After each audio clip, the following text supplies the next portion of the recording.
Krishna. Mayapur Nitai Gour kitchen থেকে সবাইকে স্বাগত। আপনারা কেমন আছেন? আশা করি ভগবানের কৃপায় ভালোই আছেন। আজকে ভগবানের জন্য সকালে ভোগের রান্না কী হচ্ছে সেটাই আপনাদের সাথে শেয়ার করব।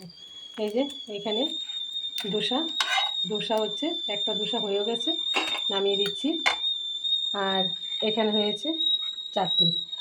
এই যে চাটনিটা নারকেল লঙ্কা দিয়ে বেটে রেখেছি, আর একটু সাতুও দিয়েছি, খুব ভালো লাগে চুলার সাতুটা দিলে এই চাটনিতে। এই যে এখানে ইডলিও হচ্ছে, আজকে সকালে দোসা ইডলি এগুলিই হবে, তার জন্য এখানে ইডলির ব্যাটারটা করে নিয়েছি।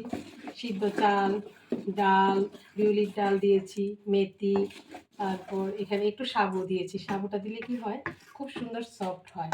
এর জন্য আমি একটা ট্রের মধ্যে দিয়ে দিয়েছি। এই যে একটা হয়েও গেছে, উঠে গেছে। এটা আবার একটু এটা স্ট্যান্ডটা ভেঙে গেছে বলে নামাতে সমস্যা হয়। এই যে নামিয়ে দিচ্ছি। এখানে চারটে হয়ে গেছে, নামিয়ে দিয়েছি। এবার এটা বের করে নেব, বের করে আমি আবার আরেকটা দিয়ে দেব। এই যে এখানে আরেকটা দোসাও দিয়ে দিলাম।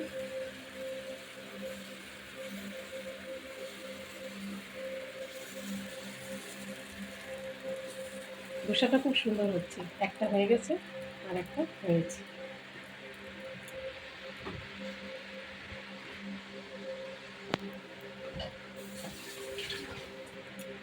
এই যে দোসাটা দিয়ে আমি উপরে একটু তেল দিয়ে দিচ্ছি, একটু সাদা তেল দিয়ে দিয়েছি।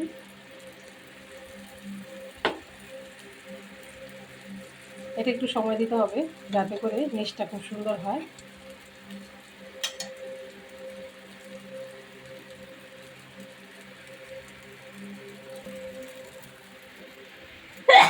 বন্ধ করে দিতে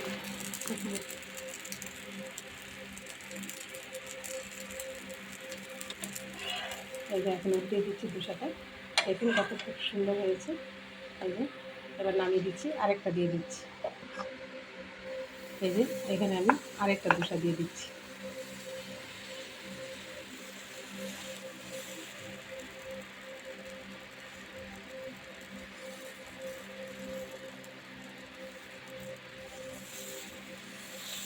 আস্তে করে দিতে হয়, একটু জুড়ে দেওয়াতে মাঝখানটা একটু হয়ে গেছিলো, আবার ব্যালেন্স হয়ে গেছে।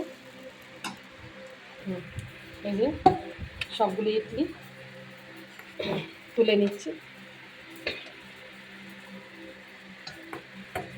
একটু তেল ব্রাশ করে দেওয়াতে একদমই লাগছে না, খুব সুন্দরভাবে উঠে যাচ্ছে।